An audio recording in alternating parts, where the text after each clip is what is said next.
Okay, and I share that concern, but I'm not comforted. I'm more sanguine about it these past months as I've been thinking about this other project I've got going, where I'm examining some thought experiments, because some things have occurred to me. For instance, if we look at the idea of stepping from a class 0 to a type 1 civilization, from, burning fossil fuels and basically burning stuff to stay warm, as opposed to having some form of free energy that, is ubiquitous and cheap and we just don't even monitor anymore. The ability to step from one class to another, it may be less of a problem, because that's where, theoretically, if you had these zero-point energy modules in the hands of certain people and they went a little crazy, they could cause, hyperdimensional bombs, that kind of a deal. At least that's the fear. And the fear may be misplaced, because there may actually be underlying components within the physics that prevent such things from occurring. Makes sense? In other words, it does. And otherwise, perhaps, or I could be wrong, and maybe only 1 out of every 100,000 civilizations that reach our particular point ever make it to type 1. I would think that it'd be much higher, and that the universe would tend to support that level of higher stepping into a type 1 society, because it supports life in general, and because it supports humanity in specific levels. So, under the circumstances, it's like, well, we have to mature at some time or not, and apparently we're there. And we either, this stuff is going to come out, we're either going to blow ourselves to bits with it, or we're not. Let's go find out.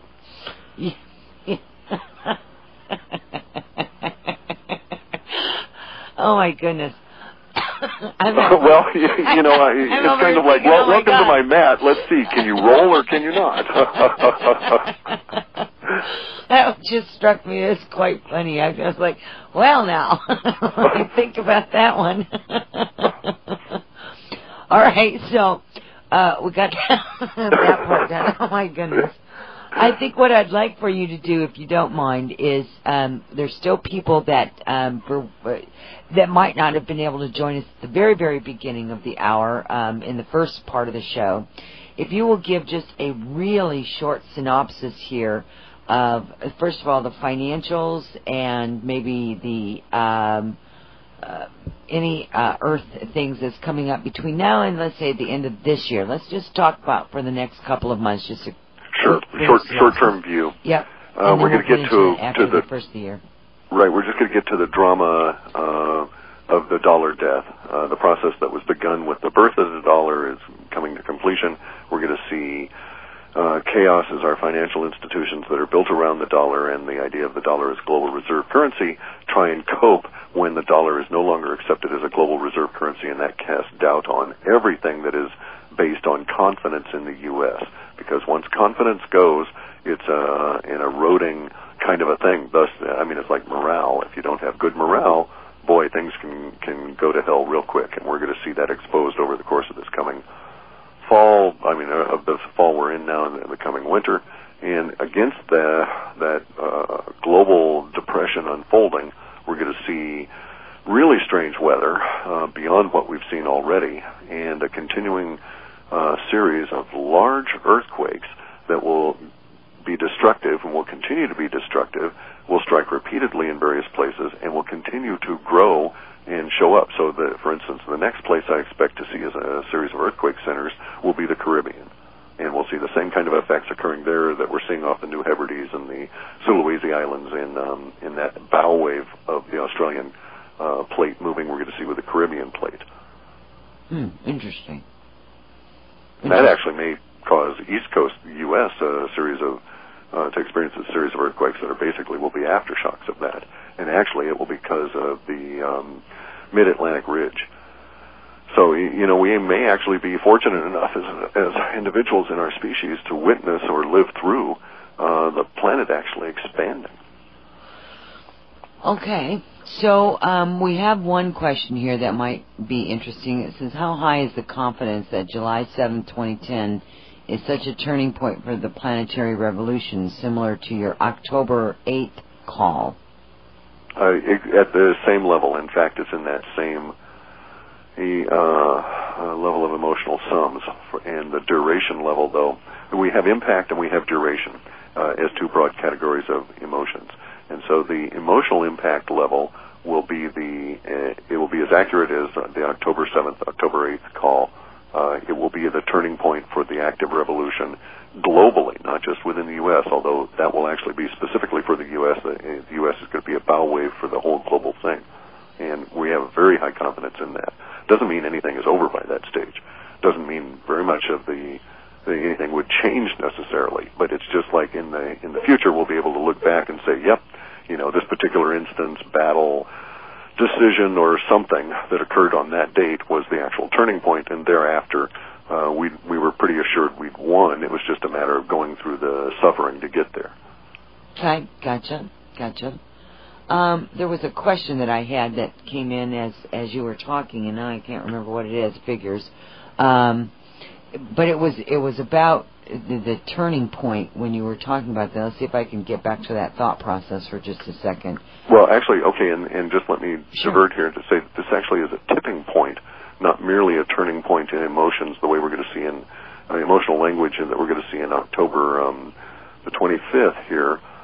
We're going to have a turning point in our release language on the 25th of this month, and we're going to go into building tension for 10 days, and then we're going to be choppy language through the rest of this year, more or less.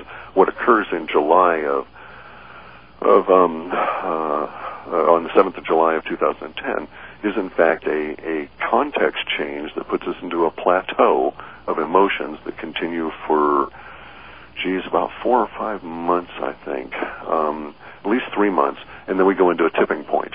So the tipping point is equivalent to the incidents that happened in 9/11. Thereafter, nothing on the planet was the same. And so a tipping point changes everything all of a sudden in a quick rush. Gotcha. The context change that's going to set us up is what occurs in July of that year. We're going to have a number of months of hard slogging, so to speak, and then we'll have a tipping point. Okay.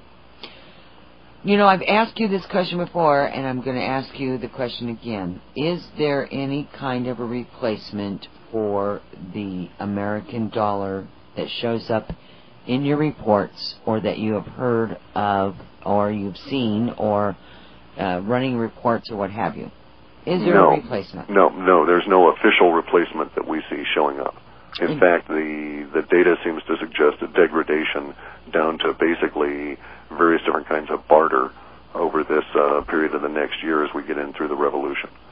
So, here's the only thing that I have a problem with is I'm sitting here thinking that, all of those people in Washington, and certainly the powers that certainly can see what they've created here and what's happening, that they wouldn't have something in place or something prepared to go into place. Okay, and see, that kind of doesn't matter, because what people fail to understand is how these things actually occur. In 1913, when Wilson signed into law the Federal Reserve Act, that created the Federal Reserve, but the dollar was not really an effective currency until perhaps 20 years later, in the 30s, and that's when they were trying to save the dollar during that first set of depression. But, for instance, there were Federal Reserve notes that were in concurrent circulation with silver certificates issued by the federal government. So all through the into like the 1920s and the Roaring 20s, that was in the Roaring 20 period of time when the German state was suffering Weimar level hyperinflation. We had a period of inflation here in the U.S. that was part of a global wave of inflation, and our inflation was in the part of the currency realm that we had going that we called the dollar. But at that time, there were also such things as silver certificates that did not participate in the inflation. So it took them a long time to get confidence in the dollar to where all of the silver certificates and everything were eventually retired over the course of the 40s, 50s, and 60s. I remember them, yes. Yes, indeed. See, so look how long it took for the dollar to become an effective currency. And it wasn't until the various agreements in the late 40s, as a result of our economic dominance of the planet and the fact that we could bomb the two major war-powering states to submission, that allowed us to dictate the petrodollar situation. And that's what propelled the dollar into its global reserve status. So that's basically existed, say, since the mid-50s. Again, in order to have something to replace the dollar, they would have had to have started to introduce it to us in a fashion that we would have found acceptable, perhaps that's 12 years ago, just to get us up to the point where we would have confidence in exchanging it back and forth with each other. We see a modern-day example of this in the euro. Look at how long it took them to actually introduce the euro as a currency. They were talking about it for 10 years before it actually was introduced. You see no commensurate undertaking at all the other way. And so here's the alternative. Say that they attempted to force a currency on us, and the level of confidence would be non-existent. In fact, I would say, just predicting, that there would be a backlash in confidence. And if someone said, you must use this new Amaro made out of this really nice red plastic in your use of, daily transactions, I would start thinking, well, I got that silver coin over there. I wonder how many of the red plastics I could get for that silver coin. And effectively, we would go to a gray market economy right away that would establish the true value of those red plastic discs that everybody would be calling the Amaro. Make sense? Yes, it does. Interesting. Okay, so it's entirely confidence, and no, it cannot be replaced by dictatorial wave of the hand kind of a thing. Gotcha. Well, here we are. We're almost at that point again in the show that we are going to have to let you go. When is the next reports due out? I had that written down, and I moved that piece of paper. The 15th of December. We'll try and be early. We're going to start the interpretation in November. We're going to have the pipes turned on here fairly quick for the data flow, so I'm going to get back into it and disappear from sight, so to speak, through November as I'm doing the work, but we'll have it out in early December. However, it may be quite moot in the sense that, it may have all unfolded so much by then that everybody will say, no, I don't want to, I'm living it. Why should I read about it? Well, and certainly there's some information, though, that there is some very unique information that comes out of these reports that I would love to continue to follow with you, and certainly would love to have you back on the show, depending on if we're all still here and all that at that point. I would certainly love to have you back on. Okay. When those reports come out, if you're so inclined to be with us again, because sure, you're always sure. You're always so fun to have on. Anyway, you really are. Well, thanks for that. It's just mental deficiency, I'm sure, on my part. Well, how about mine? So I told you we're in that I together, I couldn't possibly go there. I'm much too polite. At least on the air. You can write me later. There we go. Okay. Give everyone your website, and of course George, yours website as well. Yeah, you can get my stuff off of halfpasthuman.com. And, oh, by the way, I need to make a quick note here that the fellow that was doing the commercially produced version of the Crop Swirly program finally slogged through the last of his issues, and it's available now. And he's selling it for $19.95, and it really is an incredible piece of work. It's all hand-coded assembly language, extremely fast. He has beautiful transform language for his visuals, so they're very crisp, as well as very nice image handling that we just don't have in our freeware. So if you're interested in the crop swirlies, you can get a link right off our main page, Half Past Human, and you can go to this guy's website. Except for him giving me a beta copy, I have no financial interest in it. I'm just pleased that it's taken off, and that the quality of his work is artistic, to say the least.